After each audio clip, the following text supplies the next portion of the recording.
afternoon and welcome. My name is Bill Gorman. I'm a partner in the Corporate and Securities Law Group at Goodmans and have practiced securities law for over 24 years. A significant part of my practice involves advising our public company clients on their continuous disclosure obligations, which in recent years has included disclosure with respect to climate change matters. Climate change disclosure is something that many of our public company clients are currently addressing in some form. However, currently disclosure is not mandatory. Disclosure is only required if it's material to an issuer. So the message today for Canadian public companies is that this is going to change, and climate-related disclosure is expected to become mandatory in the very near future. There's also litigation and reputational risk associated with climate-related matters, which it is important to understand and protect against. So our session today is entitled, Taking the Reins on Climate Change, Risks, Obligations, and Opportunities. And we are very fortunate to have three amazing panelists here to share their insights into this important and evolving area. Our goal today is to provide you with an overview of some of the key issues faced by Canadian public companies related to climate change and how to prepare for these issues. Our panelists will share insights on proposed new rules by the CSA and the SEC on mandatory climate change disclosure, on climate-related litigation, both in Canada and internationally, and we'll discuss some practical tools for trying to manage that litigation risk. And finally, we'll hear from our panelists on strategies that Canadian public companies can take to address climate change disclosure and start to prepare for the new rules that we believe are coming in the very near future. With that, I'd like to now introduce our panel members who will be sharing their insights with us over the next hour. Sarah Keys. Hi, everyone. Thanks, Bill. Hey, Sarah. Sarah is the CEO of ESG Global Advisors, an ESG and climate change expert with over a decade of work experience as a thought leader, consultant, facilitator, and auditor. Sarah regularly presents to executive teams and boards of directors on climate change matters. Sarah helps her clients establish ESG and climate change strategies that align with strategic priorities, enabling effective integration with existing risk and strategic processes. Our next panelist is Jennifer Suess. Hi, Bill. Hey, Jennifer. Jennifer has been the Senior Vice President, General Counsel, and Corporate Secretary at RioCan REIT since 2017. In her role, Jennifer has oversight of a wide variety of functions, including a diverse and full-service legal team. At RioCan, Jennifer is responsible for reporting on ESG goals, plans, and performance, including those related to climate change and resiliency. We're also very proud to say that Jennifer started her career here at Goodmans. And our last panelist is Peter Kolla. Hi, Bill. Hi, everybody. Hey, Peter. Peter's a partner in our litigation group. He's practiced civil litigation for 15 years and focuses on assisting clients with complex litigation involving commercial and securities matters. Peter has appeared at all levels of courts, including the Supreme Court of Canada, and he's also acted on a number of significant commercial matters, including the Chevron case and the recent Cineplex versus Cineworld litigation. Before we get started today, we have a couple of housekeeping matters. At the bottom of your screen, you'll see a Q&A icon. If you have a question, we'd ask you to click on the icon and submit it. And we will do our best throughout the presentation to answer those questions. If there's questions we don't get to during the presentation, we'll reserve some time at the end that hopefully we can address them. With that, we'll get started. So I'll begin today and provide an overview of start with the current regulatory regime in Canada that governs climate change disclosure. And then I'll talk about the two new proposed rules, one by the CSA in Canada and one by the SEC in the US. And we'll just spend a little time contrasting the two proposals and giving you some information to help understand what may be coming from the regulators. Following that review, I'll turn things over to Sarah and Jennifer, who are going to provide more practical insight into how issuers are preparing and approaching climate change. And then we'll conclude with Peter for an overview of litigation risks associated with climate change matters. All right, so first we'll get into climate change disclosure in Canada. So to date, climate change disclosure has been covered in Canada by our existing continuous disclosure requirements. Issuers are expected to be addressing climate change matters in their disclosure in their AIF, through risk factor disclosure, through their management information circular and governance disclosure in terms of how climate change is addressed through the board or through management. And we're currently, guidance is provided by the CSA in CSA Notice 51-358. That guidance was published in 2019 and just basically gives guidance in terms of how to address climate change matters in the existing continuous disclosure regime in Canada. The bottom line for Canada now is a materiality test applies to determine whether disclosure is required, similar to other disclosure in Canada. But the important thing is it's not mandatory. And that's sort of the point of today's discussion. It's very likely, and we expect that climate change disclosure will become mandatory for Canadian public companies. Since the last published guidance of the CSA in 2019, a number of developments have led to calls for mandatory reporting. This includes that the CSI has identified that there's a lack of consistency among reporting between our public companies, which is hurting the ability to make comparisons among different issuers. As well, investor demand, I think we've all seen it in the news, is basically on a daily basis, that investor demand for improved disclosure has increased significantly. There's also been a growing convergence internationally around guidelines for presenting this disclosure. The Task Force on Climate-Related Financial Disclosures has put out guidelines in terms of best practices for this disclosure. And what we're seeing is a convergence around the world in terms of presenting this disclosure consistent with those recommendations. And then finally, and more generally, we're seeing an international movement towards mandatory climate change disclosure. So now we'll just spend a bit of time on the new proposal from the CSA.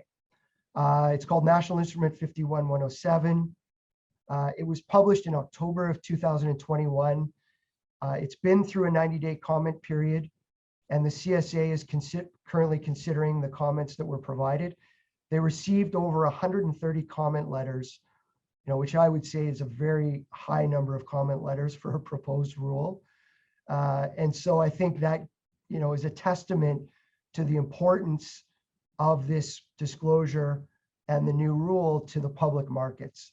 There's a very wide range of parties that are, have a real interest in how this rule will be finalized and what the requirements are going to be for Canadian public companies. I think the key message here is that the proposed rule would make certain climate change disclosure mandatory. The four core elements of disclosure that have been proposed in 51-107, and these are consistent with the TCFD proposals I mentioned earlier, are governance, strategy, risk management, and metrics and targets.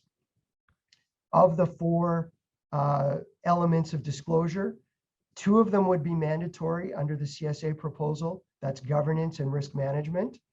Two of them would be a comply or explain model based on a materiality test. So for strategy and metrics and targets, disclosure would only be required if an issuer determines that they're material information for their investors. And if they're not determined to be material, the issuer would have to provide an explanation as to why that disclosure is not being provided. I think very importantly, the proposal does not mandate disclosure of scope 1, scope 2, and 3 GHG emissions. So these are calculations of the impact, quantitative calculations of the impact a company is having on the environment. And and this approach is not in line with some of the other jurisdictions. We'll talk a little bit in the next slide, a little bit later, about the SEC proposal.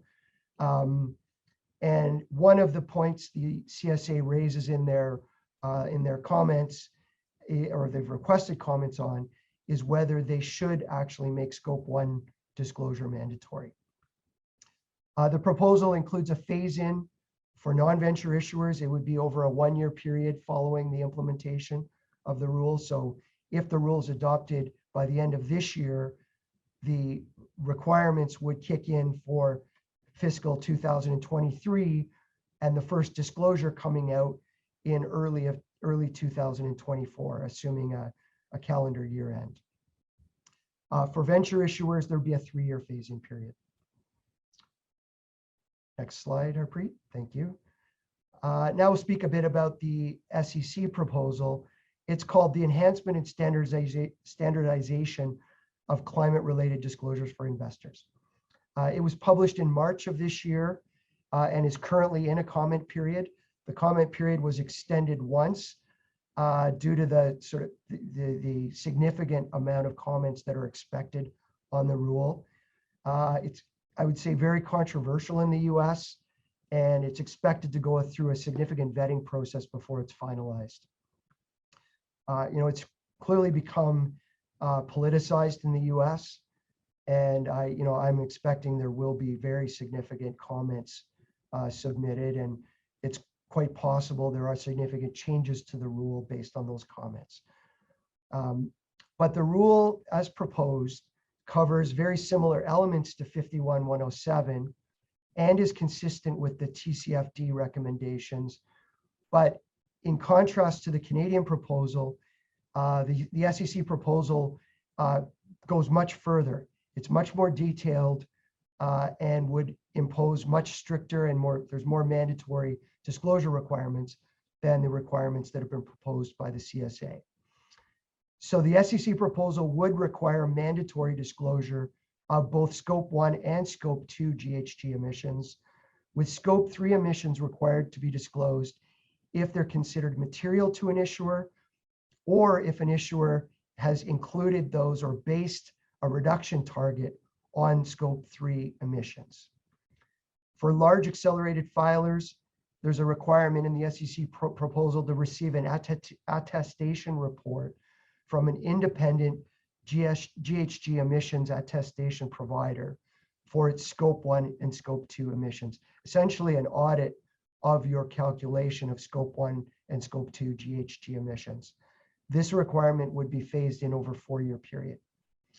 The SEC has also proposed that issuers be required to include financial statement note disclosure that would include disaggregated climate-related financial information. And finally, and importantly, the SEC proposal includes requirements to include GHG intensity disclosure and scenario analysis disclosure if that's something that's utilized by an issuer. From a Canadian perspective, the rule would not apply to issuers filing under MJDS, but would apply generally to foreign private issuers outside of Canada. So there's been an exception made for Canadian issuers that file under MJDS, which is consistent with the approach of other US requirements under MJDS. However, this is something the SEC has raised as a question for comment. So I think it does remain to be seen if that will be the end result here. I know comments have been submitted supporting the exception for Canadian issuers. And that may also be influenced by ultimately where we land in Canada on 51-107. With that, I'll now turn things over to Sarah, who will take us through some of the more details on terms of the standards that are being applied that back up these rules, as well as to hear a bit about how she advises boards and management on ESG related matters. Sarah? Thanks, Bill. And so I'm going to talk a little bit about some of the big picture, touch on some of the key drivers for this new regulation that Bill noted. And I want to start out by acknowledging that the purpose and the focus and scope of all of the new regulation that Bill has just summarized is really around the impact of climate change on the financial and operational performance of the issuer and its long-term value creation. So this is not as much about the issuer saving the planet or addressing the issue of climate change. The reason that institutional investors and regulators like the CSA and SEC are putting in place these new rules is because they believe there are global systemic financial risks associated with unpriced climate-related issues in the capital markets. So that transparency is really needed in order for capital to be allocated in the transition toward net zero by 2050. So Bill has done an excellent job summarizing some of the nuance on the climate disclosure regulation side of things. And ultimately, a number of Canadian organizations have already started down this path, even before it's actually become mandatory. For those of you who are interested, both the TCFD itself does an annual status report, which will give you a picture of the current state of voluntary climate change disclosure by companies. And that'll also give you a lens into how Canada compares on a global stage. And CPA Canada has also done a number of benchmarking studies, as well as the Institute for Sustainable Finance, to understand the current state of disclosure. And we'll talk about some of the practical nuance, but a lot of this work that's already been done by some of the large public companies who voluntarily started to report climate-related risks in their AIF and MD&As will have a strong foundation to start from. But there are going to be a whole ton of small, medium-sized enterprises and issuers that are really going to need to contend with this new regulation once it's finalized. Now, the second point I wanted to make is not only is this an equities conversation, and for those who are publicly traded, this is important, but I also want to note that this is going to start to extend into our private markets. So we see this expectation for transparency from large publicly traded issuers. Increasingly, as Bill noted, if information related to scope 3, which are the emissions associated with upstream and downstream value chain activities, if those make it into the final rules for the CSA and more likely the SEC, who has explicitly included it in the draft rule, this is going to have significant implications across the capital markets for providers of debt and that kind of financing, as well as those who are private companies, perhaps in the supply chain of public companies. So not only is this something that public issuers need to think about, but if you think about the broader landscape of those who provide debt, those who assess credit ratings, we see the entire ecosystem coalescing around net zero. And the net zero transition is an urgent one. This is ultimately the goal of the Paris Agreement. And so we've seen some notable developments from big Canadian players, CPP Investments issuing their net zero by 2050 commitment, along with a fairly detailed plan on how they approach achieving decarbonization across their portfolio, including all asset classes. And we've also seen the major banks stepping up to the plate, thinking about their financed emissions in their lending portfolios. And the example here being TD Bank publishing their 2030 target for financed emissions and actually taking a sector by sector focus, starting with energy and power generation. And beyond that, we see the government and the political landscape changing with more and more focus from national as well as provincial, territorial, and municipal governments on GHG emissions reductions, all in support of our 2030 emission reduction plan. In advance of the Conference of the Parties in Glasgow at the end of November 2021, we saw Canada ratchet up its target to achieve 40 to 45% reduction in 2005 emissions by 2030. So we're talking about halving our country's emissions in the next 8 years. Not an insignificant undertaking, and it's not only going to be limited to high emitting sectors. We've seen some key market signals coming out from the Canada 2030 reduction plan, particularly beyond oil and gas. What are some of the key players in those that comprise Canada's national emissions profile that are going to play an important role? So we saw some calling out of agriculture, utilities and renewable electricity, as well as green buildings and broader sustainable procurement. So a real focus, not only in the capital markets, not only by regulators, but by the players themselves who provide capital, and increasingly by governments. And next, please. And so what I'm going to do briefly is just give you an overview of the two standards that are really being used to help fulfill these new regulations that are being proposed by the CSA and SEC, as well as give you a bit of a lens into what's happening on the global scale with respect to accounting standard setting. And so the first framework I've got on the slide here for you is the Sustainability Accounting Standards Board, or the SASB standards for short. The SASB standards cover a variety of ESG topics, not only climate change, but including social and governance issues. SASB really took a sector-by-sector approach, developing industry-specific standards for 77 different industries. And we've seen a significant amount of growth and uptake in the use of SASB standards in North America over the past couple of years. And the reason it's favored in a North American context is because it was actually developed for original use in SEC securities filings back in 2011 when the standards were first developed. Now, recognizing that Canada and the US's economies are fairly similar with, of course, some critical differences, the SASB standards have seen significant uptake by Canadian issuers as well as US issuers alike. Most of them are using them currently in their voluntary filings, but these will become the backbone of future financial reporting standards, as I'll cover shortly. And we'll be sure to share a copy of these slides so that people have the takeaways from some of the stats that are shown on the screen. And what we think here is that the IFRS Foundation, I'll speak to this in a moment, I'll give you an overview of the two standards that have come out, but ultimately those who set the accounting standards for financial statements, they have now established the International Sustainability Standards Board to provide effectively IFRS for ESG. So a set of clear standards that are going to allow for global harmonized reporting and consistency and comparability across jurisdictions.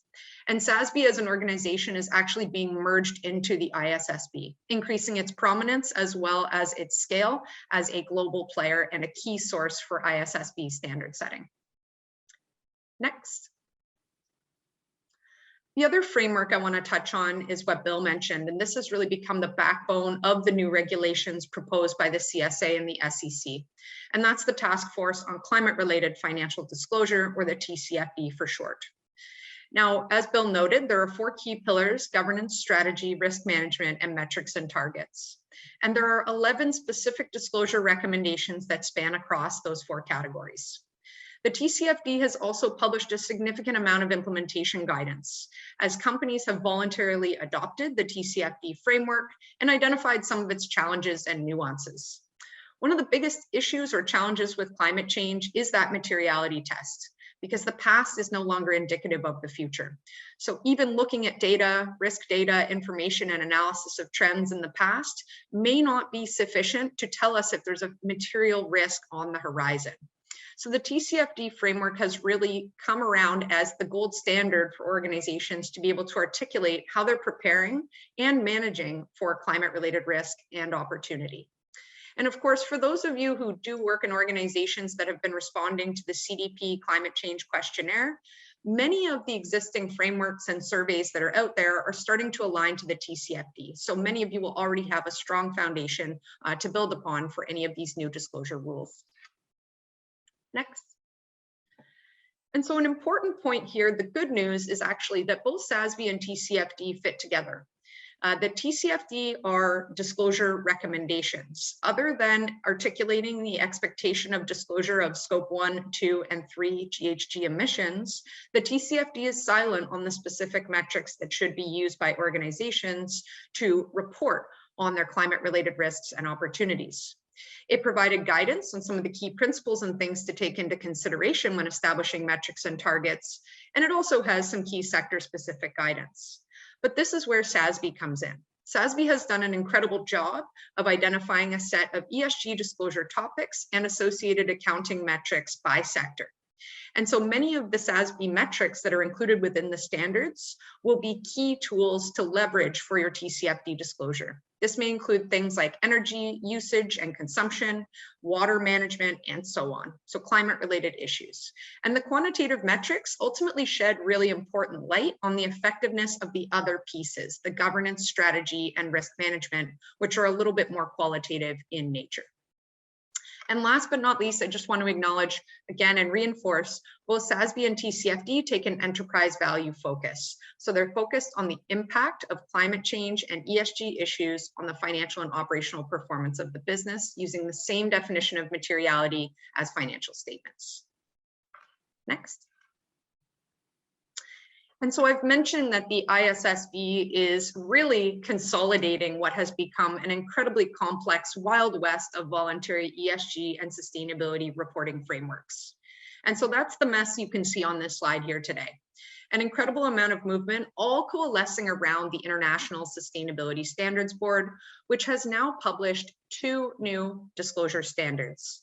The first being on general requirements for disclosure of sustainability-related financial information, which uses SASB, and the second focusing specifically on climate-related disclosure, building on TCFD. Very briefly, I just want to note this first exposure draft focused on the general requirements for sustainability, risk, and opportunity is really pointing to SASB standards, and it's the equivalent of the IFRS accounting standard IAS 1 and IAS 8. So again, starting to see some consistency and harmonization here in terms of a global standard that would be adopted by organizations across jurisdiction.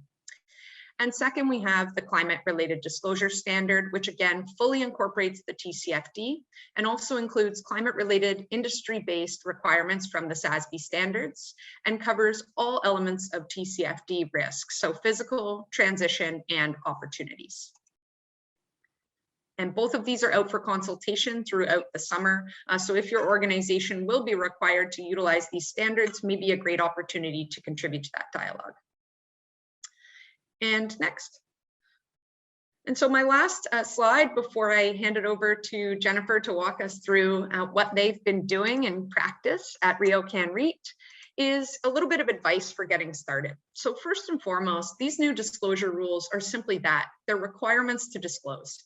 If the organization has not done any meaningful effort to identify, assess, mitigate, and build a strategy for the low carbon transition, you simply won't have much to disclose. And that's what I do with a number of my clients, is actually working on helping them to prepare a robust strategy that's fit for purpose for their organization so they can fulfill future reporting obligations down the road.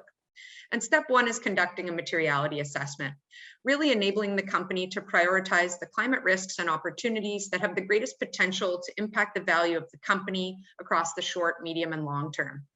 And investors are looking for companies to explain this materiality assessment process and how it's informing their overall strategy and reporting. And the TCFD gives us a fantastic framework with a clear set of definitions for what climate risks and opportunities need to be evaluated as part of this materiality assessment. Once you've done that, you're in a great position to develop a strategy that's right-sized to your organization. Using the TCFD framework and the outputs of your materiality assessment, it allows you to focus in on the greatest risks that could impact the company and focus in on integration. So the key word is really thinking about climate change no different than any other material business risk or opportunity, and integrating it meaningfully into strategic planning, risk management, financial reporting, and ultimately the end goal being consistent with all other business issues. So with that, I'm going to pass it over to Jennifer, who will talk us through what they've been doing at RioCan.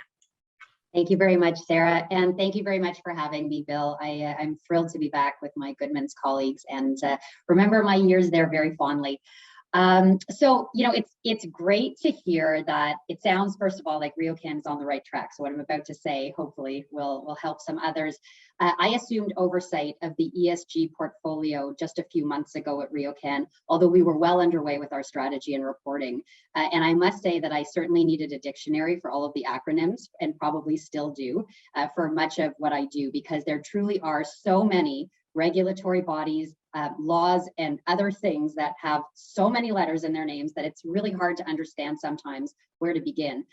So I thought what I would do is, just before I get into the slides, try to share my view, which is a holistic view of how to truly embed an effective ESG strategy within an organization.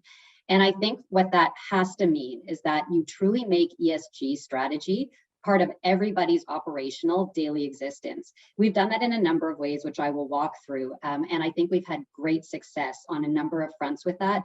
But truly, in every respect, ESG is integrated, not just within RioCan, but also outside of RioCan. And one of the reasons we truly love working with Goodmans is because you are our ambassadors. And we believe that you also, at the forefront, have these things at the top of your mind. And we truly look at all of our service providers through the same lens that our investors are looking at us with, which is to say, what are your sustainability policies? What are your diversity policies? And so on.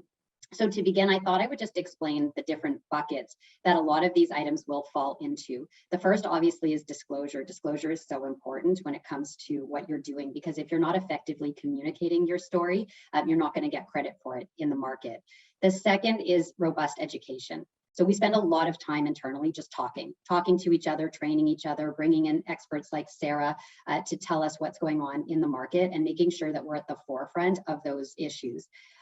We also spend a lot of time on our contracts. So contractual controls allow us to make sure that whether it's our tenants or service providers or vendors, there are sort of green lease clauses or green contract clauses that really encourage proper consumption and allow us to track which of our partners are effectively following a strategy that we feel is true and important to us.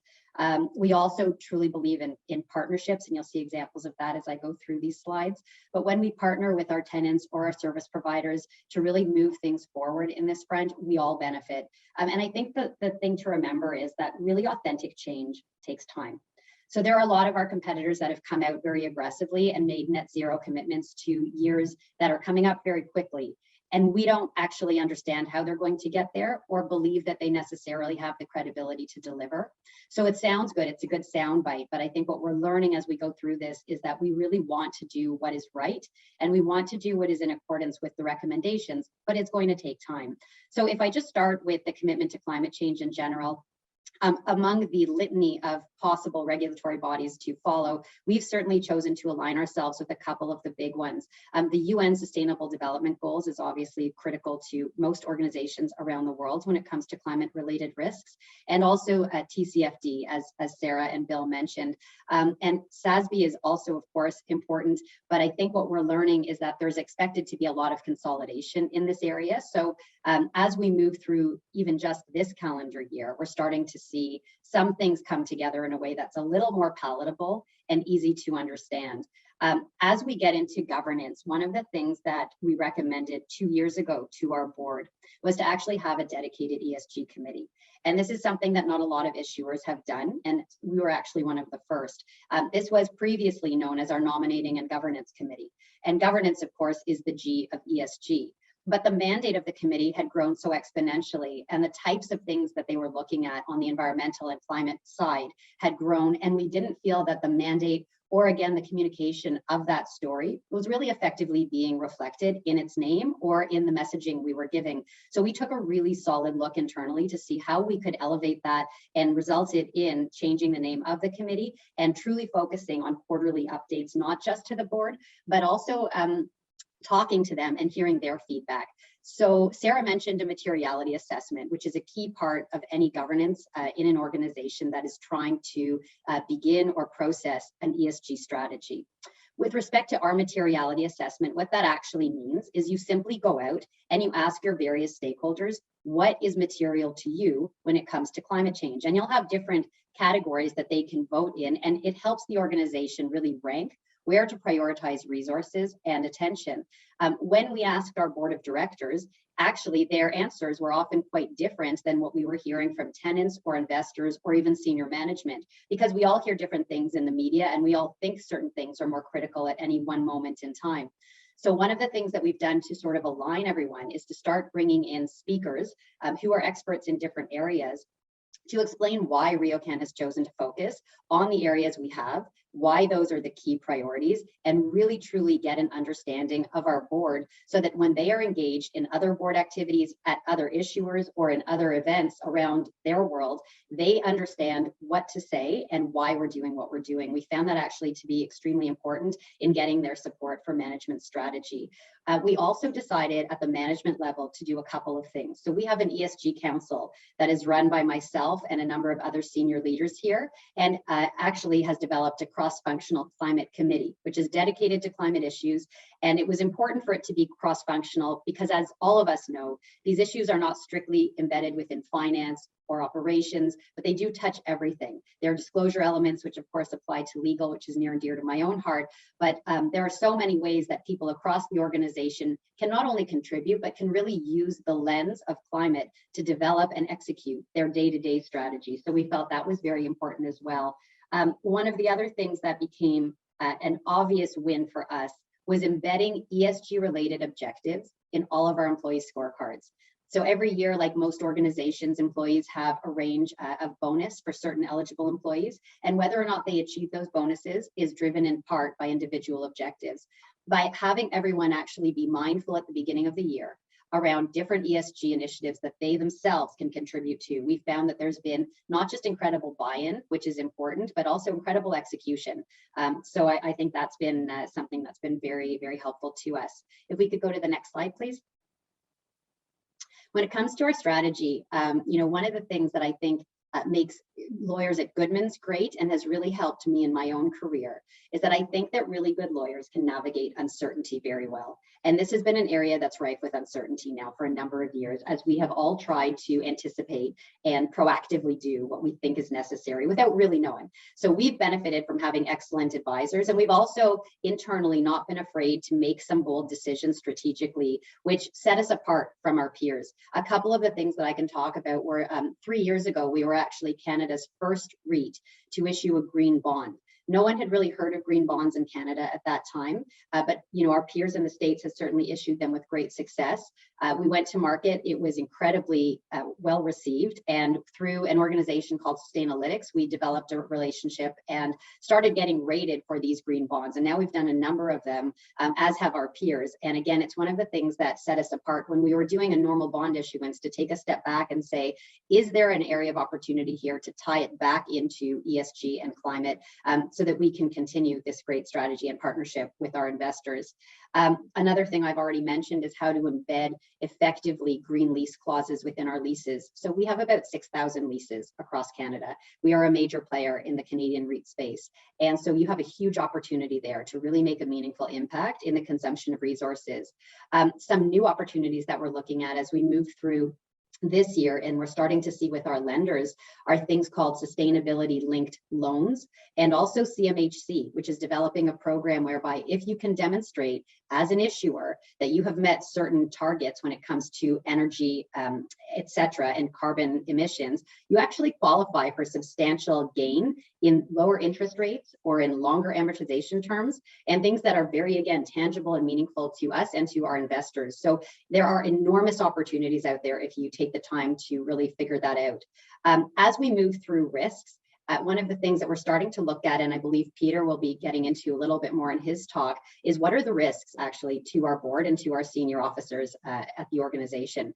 Because climate change as a grounds for litigation is relatively new. And when I speak with our insurance provider and ask what products are on the market, it seems every month there's new and more sophisticated products coming out designed to, I will say, partially protect liability of directors and officers in most situations. Again, there's always caveats, as we know, but I think those products are extremely important when it comes to the risks and assessing what we can do to protect the organization as well. Some obvious things that we're doing are enhancing the resiliency of our portfolio, always trying to reduce operating costs, but not at the expense of increasing carbon emissions or anything damaging. So it's always a careful balance. If we can go to the next slide, please. And, finally, I would say we've talked about risk management. One thing we haven't mentioned is an initiative we've undertaken to get our assets certified within our industry to what's called a BOMA Best or LEED standard. And actually the reason this came about is, again, one of our great external advisors told us that this is something that was something similar was being done in the US and really set apart a real estate company from its peers in terms of looking like ESG has been standardized across the portfolio. So we've now set both short, annual, and long-term multi-year targets to have our properties certified. And I would say to any other issuer, any sort of industry designation that you can apply for, that you can work towards, is certainly helpful when it's a well-regarded thing. And when you communicate your story to investors, it's another nice thing to have in your cap. Obviously, all of these things take time and money and incredible resources. So I'm fortunate that we have dedicated individuals at RioCan who really just sit in rooms and think about these things and come up with these brilliant ideas. But it is incredibly important, and I think it's money very well spent. When it comes to how we're tracking, obviously we monitor these on much more than an annual basis, I would say, and track these indicators to make sure that all of the transitional and physical risks are balanced with the financial investment as well. And I'm sure that as we move forward with our own net zero strategy, you'll continue to see us at the forefront. And I would say also to our advisors who are on the call, thank you for keeping us apprised of what's going on, because I think as an issuer, we get so many inputs, so many sources of information, it's hard to sift through. So it's very gratifying to know that you have other clients working in similar spaces, and you often come back to us with ideas or things you've heard. And I would say I would encourage you to continue doing that, because that's where we get some of our best and most interconnected opportunities from. Peter, I'm going to turn it over to you now.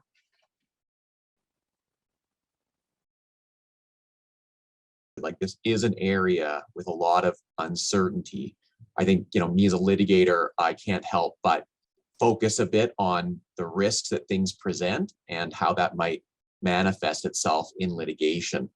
And this is an area that I've been following for quite a while. And so you see it popping up in a lot of different ways.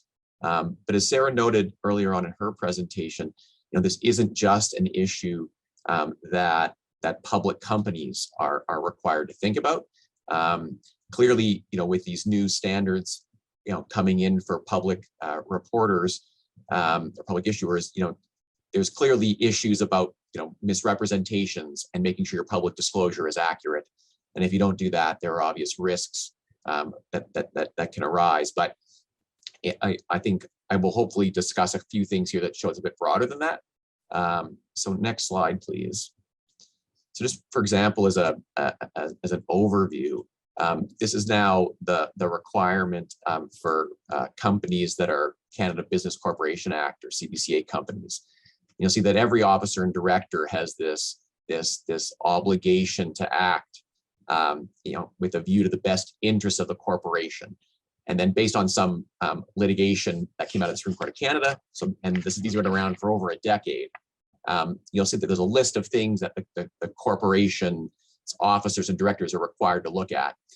And what's interesting about them is you see them, like there's a bunch that are pretty understandable, shareholders, employees. But one of the considerations that the board and officers may consider is the environment. And what I always find interesting is if you think like shareholders and employees and retirees, et cetera, those have constituencies that are relatively easy to access and understand what they're saying to corporations.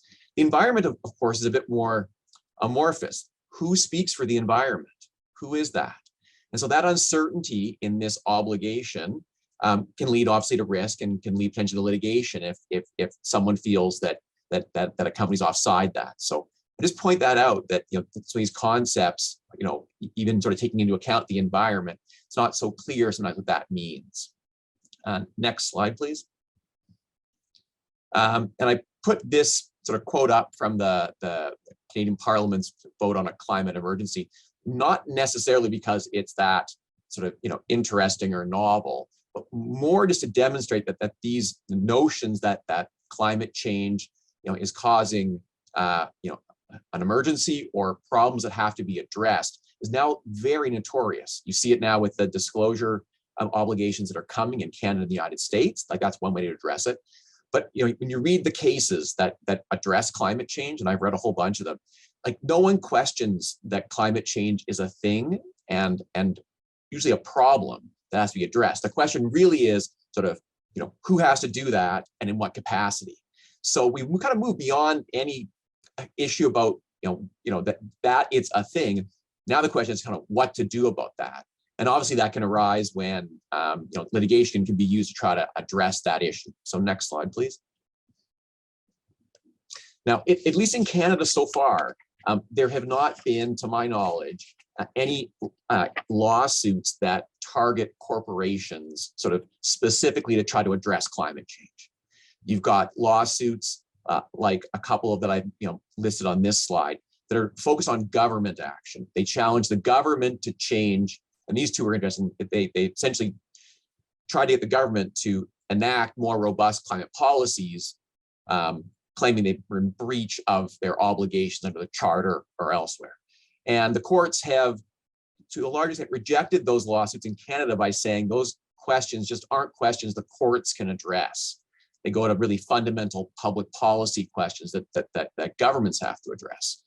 And of course, then you have the governments responding in that way in various ways. And so the last case listed here is, of course, the Greenhouse Gas Pollution Pricing Act reference that went up to the Supreme Court of Canada, in which the court found that it was constitutional for the federal government to implement this carbon pricing.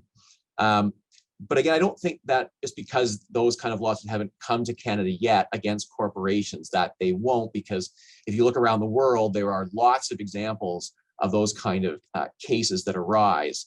And Canada isn't all very often an innovator in these kind of lawsuits, but obviously when you see them elsewhere, there's no reason why they couldn't come to Canada. So next slide, please. So here's just two examples that I find interesting about that implicate climate change in some ways. The New York versus Exxon case was a case that came out in 2019. And what was interesting about it is that it was a very wide-ranging case. It was the New York state brought it against Exxon, claiming that they had, I think it was a securities fraud case. But it resulted in a 3.5-year investigation. It required Exxon to disclose over 1 million documents, including some its own internal analysis and other kind of documents. And although the case was ultimately, Exxon was exonerated in the case, still results in a massive amount of distraction to a corporation and also cost to a corporation. So, being on the forefront of these issues and having credibility that you're doing, what's consistent or what's market is of course very important. But it's not just necessarily just a case about, or cases where there might be a securities misrepresentation that you might give rise to litigation. There's cases out of Europe. Shell recently had a finding against it in the Netherlands that it was ordered to reduce its greenhouse gas emissions. It's under appeal, but so that's sort of one example of where you could see litigation. There's been litigation against emitters for causing climate change and having to, the claims were to seek damages to try to redress that. So that one's kind of an interesting one. And then you get ones as well, like this Vedanta case that I've got mentioned here, where it was a case where a parent company in the UK was sued in negligence for alleged acts that had happened overseas by a subsidiary corporation. And in that one, what the court found was that, and it was just a case at first instance, but whether or not the case could go ahead, but the court found that if you put in place as a parent policies, and then you make sure that your subsidiaries follow those, that could give rise to a direct negligence claim against the parent corporation. And as well, it even said that if you have, you publish materials that say you're going to sort of look out for certain things, even if you don't do that, that might also give rise to a duty of care on the parent. And so, that implicates obviously an issue of greenwashing, where companies feel obligated to speak about what they're doing on the climate change related, matters, but then they don't follow through. And that can also leave lead to litigation or to risk. So I think mostly, to me, how to sort of sum it up, and I'll turn it back over to Bill, is that there's sort of a wide-ranging scope for risk, in addition to sort of opportunities that climate change might present to companies, and it's that people have to be thinking about. Thanks, Peter. So we have a question that came in for Jennifer. Can you please share some of the tactics you use to get buy-in from your stakeholders? What has worked and what hasn't? Yeah, great question. So I think what works very well is a lot of communication. It takes a lot of time to make everyone feel connected to and invested in the outcome. And when you do these activities like materiality assessments and you don't follow the responses that you get, that can obviously be alienating to the people that took the time to give you feedback. So I think, there are some groups of stakeholders that we have the opportunity to speak with more often than others. An example is obviously our management team, our board of directors, our tenants. We can have ongoing dialogue with them so that when we are focusing on things that are different or varied from what they thought we should, we can explain our rationale. It gets a little more tricky when you do your materiality assessment with key investors, and that's why I have limited it to certain key investors, ones where you have an ongoing relationship. And feedback, again, should be multiple times per year. So these are not investors you're calling out of the blue or stakeholders you're calling out of the blue to ask for input. These are people you have an ongoing relationship with and that you trust and they trust you to sort of do the best that you can as an organization, understanding the culture and the ethos that you're creating. We also take a lot of time every year publishing a dedicated sustainability report that goes out to everyone and regularly update the methods of communication, whether it's through our MD&A or our circular or our intranet and internet sites so that people can see things as they happen in real time. I think that also goes a very long way to explaining why we're doing what we're doing and also outlining what we expect the next year and 5 years to look like so that there's no surprises. Mm-hmm. Thanks, Jen. That's great. Just to follow on, maybe Sarah, I'm wondering, in your experience advising companies, boards, to get started on this, because I suspect there's a lot of our clients out there that are just starting now to dive into this and get ready.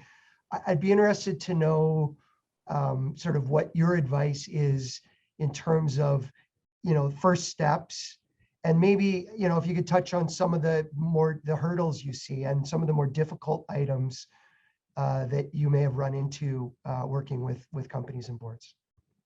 Sure. Yeah, it's a great question, Bill. And I think, I'll really focus in on the most common one that I hear, which is, either a management team or a board, they've either received a request or they know new requirements for disclosure are coming and they want to jump straight to that last category of metrics and targets. And that's where the challenges lie, right? It is challenging to gather and report data, especially for maybe some of the issuers that are just getting started thinking about climate change. Maybe they don't even have a GHG emissions inventory yet. Maybe they don't have the systems in place to gather that data. And my advice is usually, well, hey, here's the good news.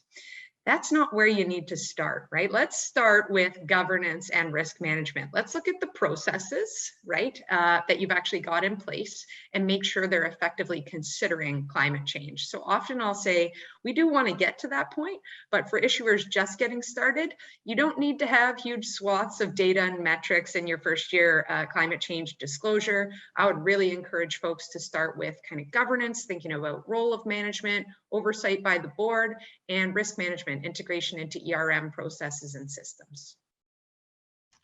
Fantastic. Thanks, Sarah.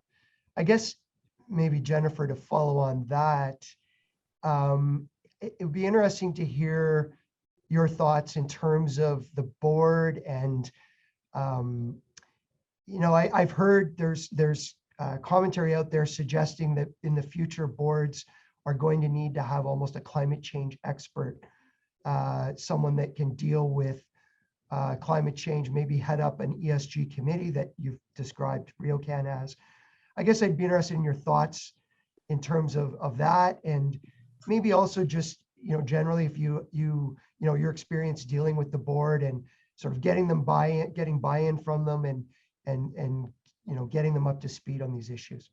Yeah, those are such good questions. And obviously they're multi-layered, but I feel like the answer to so many of these challenges is ongoing discussion. And I know I sound like a broken record, but you shouldn't be speaking to your board every quarter. You should be speaking to the key people involved in the decision-making much more often than that. So I have ongoing dialogue with the chair of every committee, and depending on the issue and sort of the timing of the year, we may speak daily, monthly, or whatever is most relevant. In terms of your first question, which I think is fascinating, do boards need to have a climate change expert? My immediate instinct would be no, depending on the nature of the business that the organization operates within. I would say for us, I sort of analogize it to say on pay. So everyone is aware that most issuers in Canada voluntarily enter into a non-binding say on pay vote. At RioCan, we have had varied success with say on pay over the years.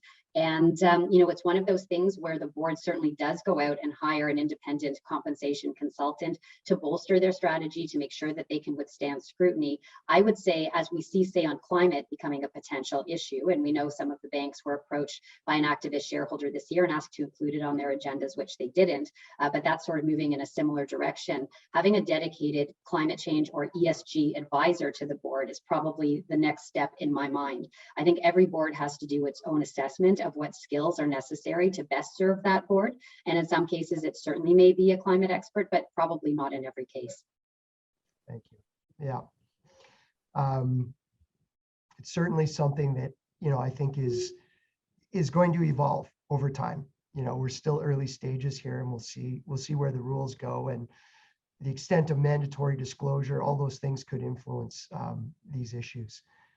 So Peter, you've told us about some of the risks and some of the litigation that could be coming in Canada. Do you have some suggestions from your perspective, from a litigation perspective, in terms of how companies can start to prepare, to prepare for the possibility of litigation and hopefully avoid litigation?